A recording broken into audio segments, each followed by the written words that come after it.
My name is Daniel. Welcome back to my channel, Guilty Feet. Old MacDonald had a farm, E-I-E-I. I've got no rhythm. And today I want to do, not really a roundup. I know I'm not posting very regularly, but March is both the month of March of the Mammoths, and I have a couple of big books lined up, even though I'm reading more slowly than usual at the moment, but I want to take on a couple of things that I have set up. But it's also March Mystery Madness, and it is that of which I've come to speak. I read yesterday in one sitting, like mostly in a day, Ed McBain's Kiss, which is the 44th, I'll say that again, the 44th in the 87th Precinct series. This is a series that McBain started writing in 1956, and I started reading in 2012. So I've read the first 44 in the series. I think there's only 10 more to go, and this one was published in 92. So 56, he was writing all the way up until the late 90s, early 2000s. He died in 2005.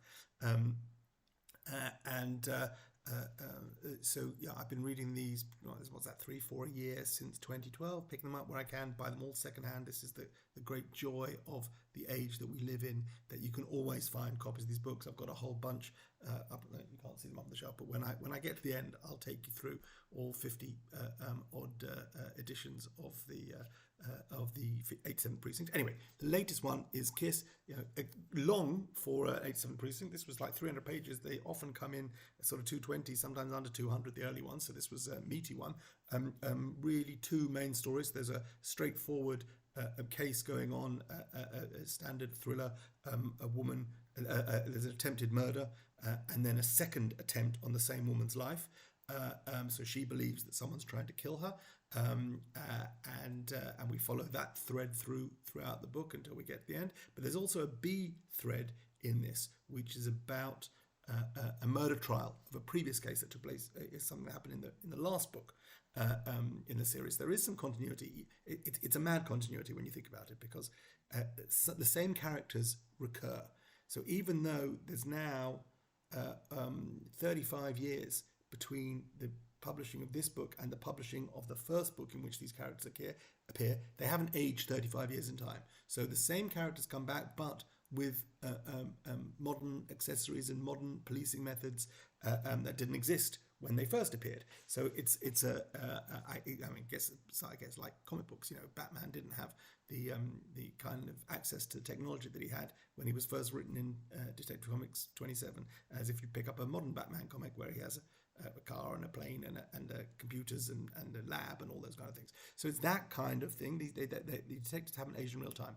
But this court case is about the murder of Steve Carella, who is the lead, if there is to be a lead character, and this is a mainly ensemble piece and has been an ensemble collection where we focused on different detectives, different members of this police force to different degrees over the course of the series. But Carella is really the beating heart of it. And in the last book, Steve Carella's father was killed running a bakery and was shot and killed. One of I think there were two men involved. One of them was killed in the scene, and the other was captured. And this is the story of the trial of the man being accused of the murder of Steve Carella's father. And now this is the story that I want to tell you about. Brings in sort of all of my reading. I always say that the joy of having been a reader over now a number of decades is how much gets connected. So the first thing I'm going to do is read a bit from this, which has very, very little to do with the plot, but is it just a weird thing for the author to put in, and I'm going to talk about that a little bit. So I said Steve Carella's father was murdered, and there is a trial. This is a conversation that takes place between Carella and the assistant district attorney who is trying the case against the man accused of murdering Carella's father. And as it is right early on in the book, for some reason this ADA we're told that he has an English accent. It makes no sense at all, and it's supposed to be an affectation. But he spent some time in the UK, maybe, or there's rumours that he maybe did or maybe didn't, whatever. But he's got a bit of an English accent. Anyway, he's making conversation with Carella, who would be described not by Carella, but perhaps by someone else as an Italian American. He has takes offence at that. He considers himself American, but he's an American of Italian descent, as was his father.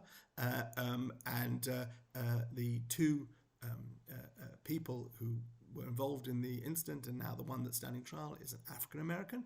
Again, Carella would say they're Americans, we're all Americans, and the lawyer is saying how he hopes it doesn't become some kind of race thing, because there is tension between the Italian American community and the African American community, and he just wants to try the case on its merits and not have it devolve into some race-based thing. But in the meantime, he's just having a conversation, sort of peripheral, with Carella about this, and he says he's been to the UK, and says, during my stay, I ran across an interview in a newspaper called The Guardian.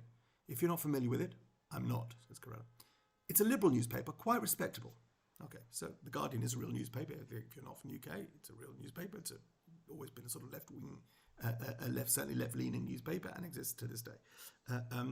Carella says, he says it's a liberal newspaper, quite respectable. So this is the ADA. The piece was written by a man named John Williams, and he gives the title of the piece, which I'm not going to say here, because it uses what would be today a racial slur for Italians that rhymes with cops. So the name of the article, supposedly written by this journalist in The Guardian, a journalist called John Williams, is called Of W Word and Cops, where the two words rhyme. And this is the point he's making. He says, that in England, they know it. He says, the point is, neither Mr. Williams nor his newspaper seemed to realise just how offensive the use of the word, that W word, was. They could just have easily titled the piece of N-words and triggers. Do you catch my drift? And again, I'm paraphrasing here. The book uses actual slurs in ways that I'm not necessarily comfortable with putting on film. And that's the point he's making. Anyway, I thought it was an odd choice of Edmund Bain. He goes on to talk about how the subject of the interview was some cheap American thriller writer of Italian descent. Now, all these are clues. This is Ed McBain writing this. Ed McBain, who legal name by this point was Evan Hunter, was born Salvatore Lombino and changed his name for his writing, and then by deed poll legally changed his name to Evan Hunter because it was too Italian. The publishers suggested. So Ed McBain is a pseudonym of a pseudonym, so to speak. But for the rest of his life, he was known as Evan Hunter, but he was born with a more Italian signifying name. So I put these clues together and say, the Guardian newspaper, a journalist called John Williams names a specific title of an article and says the interview was with some cheap American thriller writer of Italian descent. Well, here's the thing. The Guardian is a real newspaper. I happen to know John Williams is a real journalist who writes about crime. I did look to see in the archive, and we're going back, this book was published in 92, 91, so hard to find if it would even still be online, published in 92. If the article of W Word and Cops by John Williams still exists in The Guardian, I couldn't find it. I was really hoping to find that smoking gun and see somewhere archived there was still a version of this article.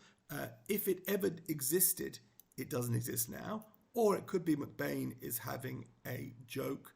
Maybe the title was something different, but also something offensive. Either way, park this for one side. How do I know John Williams is a real person? Many years ago, when I first started reading crime, I had a mentor in the UK who turned me on to Raymond Chandler and Dashiell Hammett. Moved to Israel in 96, and when we first started getting the internet, I joined a group. It was a Yahoo group at the time for people who were interested in noir detective fiction. The group was called Rara Avis. I think it's still going. I haven't been a member of the group for many years. I must have, or may have been attached to an old email address, whatever. But at some point, I was there reading the updates fairly regularly. Rara Avis, for anyone who doesn't realise, Rara Avis means a rare bird. Rara Avis is the name given to the Maltese falcon. It's an allusion to Hammett's great novel with Sam Spade, The Maltese Falcon. So the group is called Rara Avis, Rara-Avis, if you want to go and look for it. My early dabbling with this group opened up all sorts of avenues of reading to me. Didn't know much about noir fiction, didn't know about the history of American noir fiction. I'd been based in the UK, so a lot of names that were unfamiliar, and I started exploring them one by one. One of the names that kept coming up was Richard Stark. For those of you who don't know Richard Stark is a pseudonym of Donald Westlake, who was a great crime writer who wrote a whole series of books under the name Richard Stark, which were much more hardboiled. Westlake was sort of cozy thrillers. There's some comedy in there as well, and other novels he'd written. But as Richard Stark, he wrote a series of novels about a character called Parker, which were absolutely deadpan, hardboiled. Parker is a sociopath. He is a thief, and if needs be, a killer who does whatever he does without remorse. And each of his books, there is a caper, and he has to form a crew, and he doesn't quite trust the crew, and if he gets betrayed, woe betide anyone who betrays him, because Parker will take his revenge, and he comes out. And it's been made into a movie a couple of times with the names changed. There's a Lee Marvin movie. There's Mel Gibson made a movie. More recently, I think Jason Statham played the character, and sometimes they change their names. Sometimes I think Mel Gibson played him as Porter. Anyway, great series of books that I managed to find the first two. So Rara Avis, I'm reading this, they all talk about Richard Stark, so early days, sort of internet is just getting going. I found in America copies of the first two books, these beautiful old Avon editions. This is The Hunter, it's the very first one. Donald Westlake writing as Richard Stark. They were billed by this point. Again, and The Man with the Getaway Face, Donald Westlake writing as Richard Stark. American editions. And I was actively looking for the rest in the series now. I'm somebody who I love a series, and I like reading them in publication order so I can see the evolution of the character. These were very hard to track down, and I mentioned this in this group, in this online group. I'm trying to read the Richard Stark books. They're very hard to track down. And somebody in the group said, I've got a whole bunch of those old paperbacks. Happy to sell them to you. I've got too much stuff, looking to offload them. And again, this was pre-PayPal, pre-anything. I remember, and this guy was in the UK, and I was living in Israel. And I remember, I think I asked my mother to send a money order to this guy, and that he would post me a bunch of books. I think I bought 7 or 8 books from him. And I have these were all sort of UK editions. This is published by, Coronet. And these beautiful old beaten up, look at that, that's with the cutout. I think that's the Green Eagle. I'm doing these in the wrong order. So I've got Killtown, also has that bullet hole cut out in the middle. This is a bit water damaged. And this is 2000 I bought these, late 2000. There's, let's do them in the Jugger also, so there's the same edition, also has the cutout, hello. Then I've got The Split, which is a movie tie-in. There was a movie of this one. I can't even see who's in it. Jim Brown, Diane Carroll, produced by Owen Winkler, directed by Gordon Fleming, Julie Harris, music by Quincy Jones. So I'm guessing this was an addition, a version of it where Parker, I don't even know that is that Jim Brown. Parker is now African American in this version. I don't remember, I haven't seen the movie. What else have I got here? Then Run Lethal. And they were published under different names. They were hard to get. They've actually all since been reprinted, so now you can buy these. But when I was looking 25 years ago, these were very hard to pick up. That's Parker is in the rare coin score, and Richard Stark is the big name across that. The title of the book is only down there in the little thing, and then another one going back that edition. I've got the rest of the series as well, which I picked up over a number of years. So this gentleman sent me all of these, and sent me something else as well. And this is the note that I got. It says, Daniel, this is from November 2000. Daniel, herewith 8 Parkers. Some of them look a bit shabby condition-wise, so I've chucked in one of my own books, which may be of interest. Best, John Williams. This is John Williams' book, Into the Badlands, where Williams, a UK-based writer and journalist, goes around America and talks to some of the biggest names in crime writing at the time. Some of them are no longer with us. He talks to James Elroy, writes about Dutch, Elmore Leonard, George V. Higgins, meets up with Andrew Vax in New York at the end. This is a book that's been sitting in my to-be-read pile for, it says 1100, so that's 23 years. It's been sitting there and I haven't read it, because this was the book that John Williams threw in when he sold me a whole bunch of his Parkers. The very same John Williams, I am 150% sure, that Ed McBain badmouths in his book. So clearly Williams had interviewed McBain, even though This interview seems to be lost to the archives. I'm guessing if you could go to the Guardian, you could find it in the print archives, but it doesn't seem to be archived anywhere online. This article that he'd done an interview with this, what do you refer to himself as, sort of low-grade Italian-American author of cheap thrillers. That's Ed McBain. And the fact that he's writing about John Williams, I'm guessing he met him. I'm guessing he wasn't happy with the either the content or the title of the piece. But for me, the great pleasure is running across this in the Guardian. Why would they feel the need to mention an actual real newspaper? The whole point of the 87th precinct is it isn't New York. It's a sort of version of New York, and it's called something else. And every borough in New York is called something else. And the 87th precinct, there is no 87th precinct. So this whole thing is in a sort of imagined parallel universe. But suddenly he's talking about the Guardian newspaper, a real journalist, somebody who I've encountered and have a little note from about his book where he writes about crime. I love this whole thing. I love sitting in my bed on Saturday morning, reading this and going, wait, I know who John Williams is. He sold me some books once. And now he's being name-checked in McBain's book. Anyway, that's just my story. Hope you enjoyed it. Can't believe I stretched that to 50 minutes. God bless. Hope you're keeping well. I've read some other stuff as well, which I should probably talk about, but I'm not going to now. Bye.